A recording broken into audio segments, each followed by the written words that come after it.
Hi friends, എല്ലാവർക്കും splendid ഡേയ്സിൻ്റെ ഏറ്റവും പുതിയ വീഡിയോയിലേക്ക് സ്വാഗതം. അപ്പോൾ ഇന്ന് നമ്മൾ നമ്മുടെ പ്ലാന്റ് കെയർ സീരീസിൽ ഉൾപ്പെടുത്തുന്ന ഒരു വീഡിയോ ആണ് ചെയ്യുന്നത്. അപ്പോൾ ഇൻട്രൊഡ്യൂസ് ചെയ്യുന്നത് ഈ ഒരു പ്ലാന്റിനെയാണ്. അപ്പോൾ ഇതൊരു ട്രെൻഡിങ് പ്ലാന്റ് എന്നൊക്കെ പറയാം.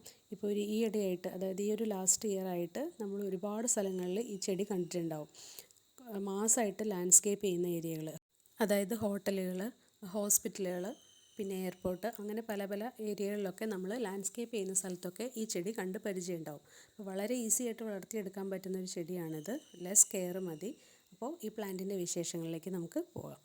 നിങ്ങൾ ആദ്യമായിട്ടാണ് ചാനൽ കാണുന്നതെങ്കിൽ സബ്സ്ക്രൈബ് ചെയ്യേണ്ട കാര്യം മറക്കരുത്.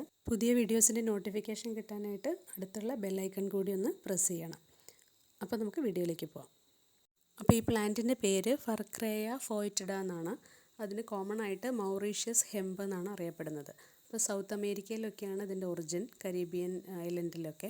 അപ്പോൾ അവിടെയൊക്കെ അധികം വെള്ളമില്ലാത്ത സ്ഥലങ്ങളിലാണ് ഈ ചെടി ധാരാളമായിട്ട് കാണുന്നത്. ഈ ഒരു പ്ലാന്റുമായിട്ട് എപ്പോഴും ഇത് കൺഫ്യൂഷൻ ഉണ്ടാക്കുന്നൊരു പ്ലാന്റാണ് മൗറീഷ്യസ് ഹെമ്പ്. ഇത് ശരിക്കും അഗാവെ എന്ന് പറഞ്ഞ പ്ലാന്റാണ്. രണ്ടും ഒരേ ഗ്രൂപ്പിൽ പെടുന്നത് തന്നെയാണ്, ഫോയറ്റിഡ ഗ്രൂപ്പിൽ. ഇതും അഗാവയുടെ ഒരു ഇതാണ്. നമ്മുടെ നാട്ടിലൊക്കെ കോമൺ ആയിട്ട് കറ്റാർ വാഴയുടെ ഒക്കെ ഒരു ശൈലിയിലുള്ള ചെടിയാണ് ഇത്. അപ്പോൾ നമുക്കിതിൻ്റെ ഡീറ്റെയിൽസൊക്കെ നോക്കാം. അപ്പോൾ വളർത്തിയെടുക്കാൻ വളരെ എളുപ്പമാണ്. ഈ ഒരു ചെടി ഒരുപാട് വർഷങ്ങൾക്ക് ശേഷം പൂവിടാറുണ്ട്. ഈ പൂക്കൾ ഇങ്ങനെ ഉണ്ടായതിന് ശേഷം ചെടി കംപ്ലീറ്റ് ആയിട്ട് നശിച്ചു പോവുകയാണ് ചെയ്യുന്നത്. നമ്മുടെ നാട്ടിലൊന്നും ഇങ്ങനെ പൂവ് കണ്ടിട്ടില്ല. അതായത് നമ്മുടെ കറ്റാർ വാഴയൊക്കെ തന്നെ ഒരുപാട് വർഷം പഴക്കമുള്ള പ്ലാന്റിലാണ് പലപ്പോഴും പൂവ് നമ്മൾ കാണാറ്. വളരെ റെയറാണ് കറ്റാർ വാഴയൊക്കെ പൂക്കുന്നത്. അതും അതുപോലെ തന്നെ ചെടി ആ പൂവിടലിന് ശേഷം നശിച്ചു പോവുകയാണ് ചെയ്യുന്നത്. അപ്പോൾ നമ്മൾ പറഞ്ഞല്ലോ, ഇത് ശരിക്കും ട്രെൻഡിങ് ആണ്. ഇപ്പോൾ ഒരുപാട് സ്ഥലങ്ങളിൽ നമുക്ക് ഈ ചെടി കാണാൻ പറ്റും. ഒരിക്കലും നട്ട് പിടിപ്പിച്ച് കഴിഞ്ഞാൽ പിന്നെ അത്ര കെയർ ഒന്നും ആവശ്യമില്ല. വളരെ കുറച്ച് കെയറേ ആവശ്യമുള്ളൂ. അതിൻ്റെ സൺലൈറ്റും വാട്ടറിങ്ങും പോട്ടിംഗ് മിക്സ്ചറും മാത്രം ശ്രദ്ധിച്ചാൽ മതി. അപ്പോൾ നമുക്ക് ആദ്യം സൺലൈറ്റിനെ പറ്റി നോക്കാം. നല്ല സൺലൈറ്റ് ദിവസം മുഴുവൻ കിട്ടുന്ന സ്ഥലത്ത് വെച്ചാലും ഒന്നും സംഭവിക്കാത്തൊരു ചെടിയാണ്. കാരണം അത് നേരത്തെ പറഞ്ഞ പോലെ ഒരു മരുഭൂമി ഏരിയയിലൊക്കെ പോലത്തെ ഏരിയയിൽ വളർന്നു വരുന്ന ചെടിയാണ്, കരീബിയൻ കാടുകളിലൊക്കെ.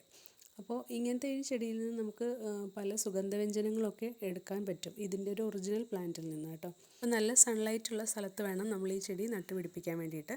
ഷെയ്ഡിലും വെക്കാം നമുക്ക്, കുഴപ്പമൊന്നുമില്ല. പക്ഷേ വാട്ടറിങ് അപ്പോൾ കൺട്രോൾ ചെയ്യണമെന്ന് മാത്രം.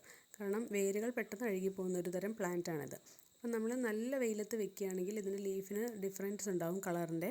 ഇപ്പോൾ ഒരു ഷെയ്ഡിലിരിക്കുമ്പോൾ നല്ല ഗ്രീനിഷ് ആയിട്ടും നല്ല വെയിൽ കൊള്ളുന്നിടത്ത് വെക്കുമ്പോൾ കുറച്ച് യെല്ലോയിഷ് ആയിട്ടുമാണ് ലീഫ് നമ്മൾ കാണാൻ പറ്റുക.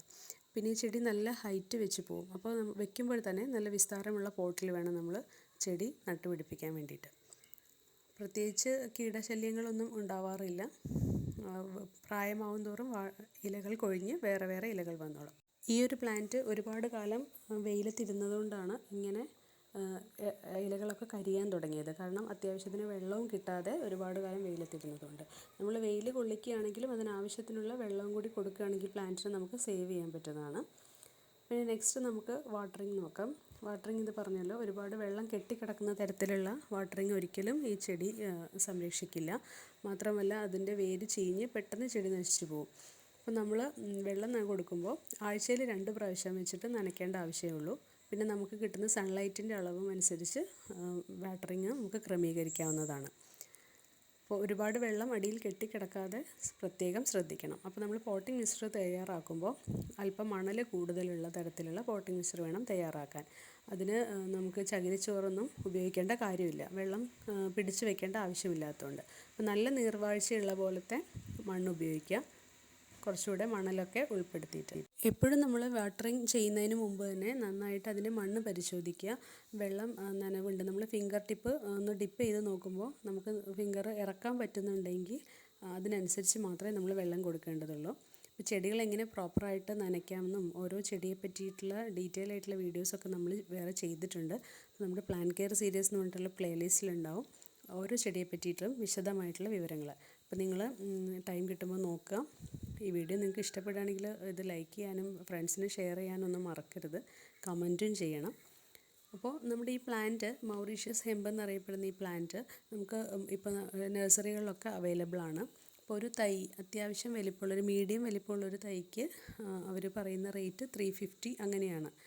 അപ്പോൾ അതല്ലാതെ നമുക്ക് തന്നെ പ്രൊപ്പഗേറ്റ് ചെയ്തെടുക്കണമെങ്കിൽ കുറച്ച് ബുദ്ധിമുട്ടാണ്. കാരണം ഈ പ്ലാന്റ് അത്യാവശ്യം നല്ലപോലെ മെച്യൂർ ആയതിനു ശേഷം മാത്രമാണ് അതിൻ്റെ അടിയിൽ ചെറിയ ബേബി പ്ലാന്റ് ഉണ്ടായി വരിക. അപ്പോൾ അത് പ്രൊപ്പഗേറ്റ് ചെയ്തെടുക്കാനുള്ളൊരു ബുദ്ധിമുട്ട് ആലോചിച്ചിട്ട് നമ്മളതങ്ങനെ വാങ്ങാതിരിക്കരുത്. ഒരു വർഷമൊക്കെ പ്രായമായ ഒരു പ്ലാന്റിന്, അതായത് ഒരു വർഷത്തിന് ശേഷമൊക്കെയാണ് നമുക്ക് ബേബി പ്ലാന്റ്സ് ഉണ്ടായി വരിക. അപ്പോൾ അത് എല്ലാ പ്ലാന്റിലും അങ്ങനെ ഉണ്ടായിക്കൊള്ളണമെന്നില്ല. എന്നാലും ഒരു വർഷമൊക്കെ കഴിഞ്ഞ പ്ലാന്റിന് സാധാരണയായിട്ട് ബേബി പ്ലാന്റ് കാണാറുണ്ട്. അപ്പോൾ ഇത്രയൊക്കെ അതിൻ്റെ പ്രത്യേകിച്ച് നമ്മൾ കെയറൊക്കെ പറയേണ്ടതുള്ളൂ.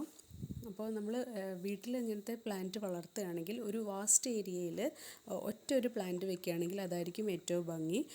അതല്ലെങ്കിൽ നമ്മുടെ വീട്ടിലേക്കുള്ള വഴിയിൽ 2 സൈഡിലുമായിട്ട് ഇതേപോലെ അറേഞ്ച് ചെയ്ത് വെക്കുകയാണെങ്കിൽ അതും പ്രത്യേക ഭംഗിയാണ്. ഇനി നിങ്ങൾക്ക് വീടിൻ്റെ അട്രാക്റ്റീവായൊരു ഭാഗത്ത്, കാണാൻ പാകുന്ന ഭാഗത്ത് ഒരു ഓപ്പൺ ടെറസോ അല്ലെങ്കിൽ ഒരു ബാൽക്കണിയോ ഉണ്ടെങ്കിൽ അവിടെ ഒരൊറ്റ പ്ലാന്റ് ഇത് വെച്ചാൽ തന്നെ നല്ല ഫ്ലവറി ടൈപ്പിൽ വളർന്ന് നല്ലൊരു അട്രാക്ഷനായിരിക്കും നമുക്ക് വീടിന് തരുന്നത്. ഇനി അതല്ല, നമ്മൾ ലാൻഡ്സ്കേപ്പ് ഏരിയയിലൊക്കെ കാണുന്നത് എങ്ങനെയാണെന്ന് വെച്ചിട്ടുണ്ടെങ്കിൽ ഒരു ലോൺ ഏരിയയിൽ അവിടെ ഇവിടെയായിട്ട് 1-2 പ്ലാന്റ്, അതിൽ കൂടുതൽ വെക്കാതെ 1-2 വലിയ പ്ലാന്റാണ് വെക്കാറ്. അപ്പോൾ അതൊക്കെ നമുക്ക് ഭയങ്കര ഒരു അട്രാക്റ്റീവായിരിക്കും നമ്മുടെ ഗാർഡന്. അതല്ലാതെ നമ്മൾ കൺജസ്റ്റഡ് ആയിട്ടുള്ള നമ്മുടെ പ്ലാന്റ്സിൻ്റെ ഇടയ്ക്ക് ഈ ഒരു പ്ലാന്റ് വെച്ചാൽ ചിലപ്പോൾ നമുക്ക് അത്രയ്ക്കൊരു ഭംഗി ഉണ്ടാവില്ല. അപ്പോൾ ഇതാണ് നമ്മളതിന് കോമൺ ആയിട്ട് കാണുന്ന കളറ്. അപ്പോൾ ഗ്രീനിഷ്നെസ്സും ആ ഒരു യെല്ലോയിഷ് ടിൻറ്ററൊക്കെ നമുക്ക് സൺലൈറ്റിനനുസരിച്ചാണ് ഉണ്ടാവുക. ഇനി ഇതല്ലാതെ ഈ വെരിഗേറ്റഡ് അല്ലാതെ ഇങ്ങനെ യെല്ലോ ആയിട്ടുള്ള ഒരു പ്ലാന്റും കൂടിയുണ്ട്, ടോട്ടൽ യെല്ലോ. ഇതും കുറച്ച് അൺഅറ്റൻഡഡ് ആയിട്ടുള്ളൊരു പ്ലാന്റാണ്, കുറേ വാട്ടറിങ് ഒന്നും പ്രോപ്പർ ചെയ്യാതായിട്ട് ഉള്ളൊരു പ്ലാന്റ്. അപ്പോൾ ഇത് നമുക്ക് സേവ് ചെയ്യാൻ പറ്റും. ഇത് ഞാനൊരു പബ്ലിക് പ്ലേസിൽ നിന്ന് എടുത്തതാണ്. നമുക്കിത് വെള്ളമൊക്കെ ഒഴിച്ച് കുറച്ച് തണലത്തൊക്കെ വെച്ച് നോക്കുകയാണെങ്കിൽ നന്നാക്കി എടുക്കാൻ പറ്റുന്നൊരു പ്ലാന്റ് തന്നെയാണ്. അപ്പോൾ നമ്മുടെ ഈ വീഡിയോയിൽ ഇത്രയൊക്കെ കാര്യങ്ങളാണ് ഉൾപ്പെടുത്തിയിട്ടുള്ളത്.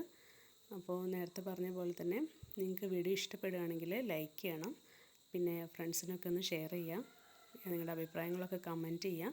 അപ്പോൾ ഈ ഒരു പ്ലാന്റ് വാങ്ങി നമ്മുടെ വീട്ടിൽ വെക്കാൻ വേണ്ടിയിട്ട് എല്ലാവരും ശ്രദ്ധിക്കുക. അപ്പോൾ ഒരു ബിഗ് പ്ലാന്റ്, ഇങ്ങനെ ഇത്രയൊക്കെ വലിപ്പമുള്ളൊരു പ്ലാന്റ്, ഇത് അത്യാവശ്യം നല്ല ഹൈറ്റുള്ളൊരു പ്ലാന്റാണ്. നല്ല ഹൈറ്റിൽ പോകുന്ന ടൈപ്പും ഉണ്ട്, കുറച്ച് ഫ്ലവറി ആയിട്ട് നല്ല റൗണ്ടായിട്ട് വരുന്ന ടൈപ്പും ഉണ്ട്.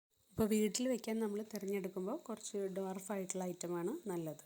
അപ്പോൾ നമുക്ക് വേറൊരു വീഡിയോ ആയിട്ട് വീണ്ടും കാണാം. അപ്പോൾ താങ്ക്സ് ഫോർ വാച്ചിങ്.